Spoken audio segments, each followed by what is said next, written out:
নমস্কার, চলে এলাম আজকে একদম নতুন ধরনের রান্না নিয়ে। আর আজকে আপনাদের করে দেখাবো চিকেন পকোড়া। আর এই চিকেন পকোড়ায় অনেকেই অনেক রকম মশলা দিয়ে করে থাকে, কিন্তু আপনাদেরকে করে দেখাবো সম্পূর্ণ কম মশলাতে tasty, very tasty chicken pakora. আর এটা আমার মায়ের হাতের এই চিকেন পকোড়া, আমার মা খুব সুন্দর করে। আজকে সেই চিকেন পকোড়াই আপনাদেরকে করে দেখাবো। চিকেনটাকে ভালো করে ধুয়ে জল ঝাড়াতে রেখে দিয়েছি। আর মশলাতে লাগবে রসুন ও কাঁচা লঙ্কা। রসুনের পরিমাণটা একটু বেশি লাগে এই পকোড়াতে। রসুনটাকে বেটে নিয়েছি, আর কাঁচা লঙ্কাটাকে, কাঁচা আর পাকা লঙ্কাটাকে একটু বেটে নিয়েছি। এবার চলুন আপনাদেরকে করে দেখাই। নমস্কার, চলে এলাম আজকে একদম নতুন ধরনের রান্না নিয়ে। আর আজকে আপনাদের করে দেখাবো চিকেন পকোড়া।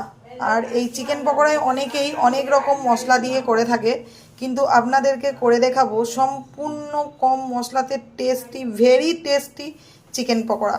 আর এটা আমার মায়ের হাতের এই চিকেন পকোড়া, আমার মা খুব সুন্দর করে। আজকে সেই চিকেন পকোড়াই আপনাদেরকে করে দেখাবো। চিকেনটাকে ভালো করে ধুয়ে জল ঝাড়াতে রেখে দিয়েছি। আর মশলাতে লাগবে রসুন ও কাঁচা লঙ্কা। রসুনের পরিমাণটা একটু বেশি লাগে এই পকোড়াতে। রসুনটাকে বেটে নিয়েছি, আর কাঁচা লঙ্কাটাকে, কাঁচা আর পাকা লঙ্কাটাকে একটু বেটে নিয়েছি। এবার চলুন আপনাদেরকে করে দেখাই।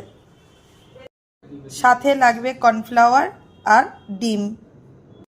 ডিমটাকে দিয়ে দিয়েছি, দেব সাথে রসুন আর কাঁচা লঙ্কা বাটাটা, আর সাথে দেব কর্নফ্লাওয়ার।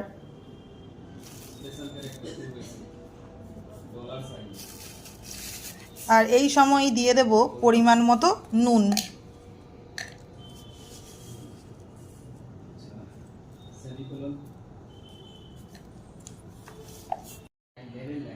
সব কিছু একসাথে ভালো করে মিশিয়ে নিয়েছি, আর এটা হাতে করেই মাখিয়েছি। এবার এর মধ্যে দিয়ে দেব ইয়েলো ফুড কালার, কালারটা যাতে সুন্দর হয়।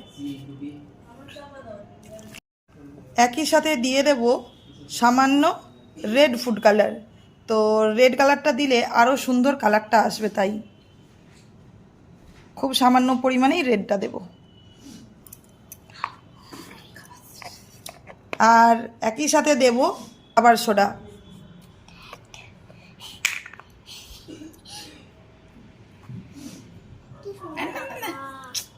দেখুন, সামান্য পরিমাণে খাবার সোডা দিয়ে দিয়েছি। এবার একসাথে এটাকে ভালো করে মিশিয়ে নেব।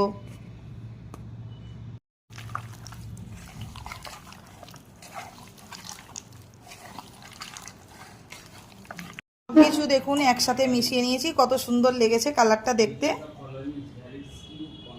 আর কতটা কম সময়ে, কম উপকরণ দিয়ে কত সহজে টেস্টি পকোড়া বানানো যায়, সেটাই আজকে আপনাদেরকে করে দেখাচ্ছি। আর এই পকোড়ার টেস্ট খুব সুন্দর হয়। একবার অবশ্যই, যদি আপনাদের বাড়িতে অনেকেই অনেক রকমভাবে পকোড়া করে থাকেন, বেসন, কর্নফ্লাওয়ার, চালের গুঁড়ো, ময়দা, নানা রকম মশলা দিয়ে করে থাকেন, কিন্তু একবার লঙ্কা বাটা আর রসুন বাটা দিয়ে এইভাবে পকোড়া একবার অবশ্যই বাড়িতে খেয়ে দেখবেন, আর কমেন্টে জানাবেন কেমন হয়েছে। খুব অপূর্ব লাগে এই মশলা দিয়ে এই পকোড়া। আপনাদেরকে খুব কম সময়ে, কম উপকরণ দিয়ে করে দেখালাম। যদি আপনাদের পছন্দ হয় অবশ্যই কমেন্টে জানাবেন, আর সাবস্ক্রাইব করতে ভুলবেন না। এটাকে ম্যারিনেট করে নিয়েছি। এবার 15 থেকে 20 মিনিট এটাকে একটু চাপা দিয়ে রেখে দেব, যাতে সমস্ত ফ্লেভার মাংসের মধ্যে ঢুকে যায়। ওই জন্য এটাকে কিছুক্ষণ চাপা দিয়ে রেখে দেব। কিছুক্ষণ চাপা দিয়ে রেখেছি। আপনারা চাইলে এটা ইনস্ট্যান্ট সাথে সাথেও বানিয়ে নিতে পারেন। অপূর্ব লাগে, সাথে সাথেও বানালে এর টেস্ট খুব ভালোই হয়, আর ভেতর থেকেও খুব জুসি থাকে। আর খাবার সোডা দেওয়ার ফলে এটা ফ্লাপি, মুচমুচে হবে।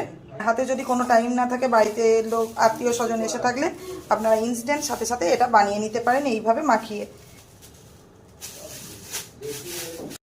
পকোড়াটা আমি সরষের তেলেতেই ভাজবো, কারণ সরষের তেলে এই পকোড়ার টেস্ট খুব ভালো হয় সাদা তেলের থেকে। ওই জন্যে আমি সরষের তেলেই এই পকোড়াগুলো ভেজে নেব। এক এক করে এবারে এই পকোড়াগুলোকে কড়ার মধ্যে ছেড়ে দেবো। তেল গরম হয়ে গিয়েছে, দেখুন কড়ার মধ্যে দিয়ে দিয়েছি, কত সুন্দর লেগেছে দেখতে। এবারে এটাকে ভালো করে লাল লাল করে ভেজে নেব। আর এই পকোড়াটা ভাজার সময় গ্যাসের ফ্লেম মিডিয়ামেতে রাখবো, কারণ না হলে ভেতর থেকে ভাজা হবে না, ওপর থেকে ভাজা হয়ে যাবে, ভেতরে কাঁচা রয়ে যাবে। এই জন্য এটাকে মিডিয়াম ফ্লেমে ভাজতে হবে। দেখুন ভেজে নিয়েছি, আওয়াজ শুনে নিশ্চয়ই বুঝতে পারছেন যে কতটা মুচমুচে হয়েছে। এটা ভেতর থেকে জুসি আর মুচমুচে, টেস্টও খুব সুন্দর হয়। আমার একদম রেডি। এবার এটাকে আমি সার্ভ করে দেব। সার্ভ করে দিয়েছি বাচ্চাদেরকে, কত সুন্দর লেগেছে, কালারটাও কত সুন্দর। এবার আপনাদেরকে একটা ভেতর ভেঙে দেখাবো ভেতর থেকে কতটা জুসি হয়েছে।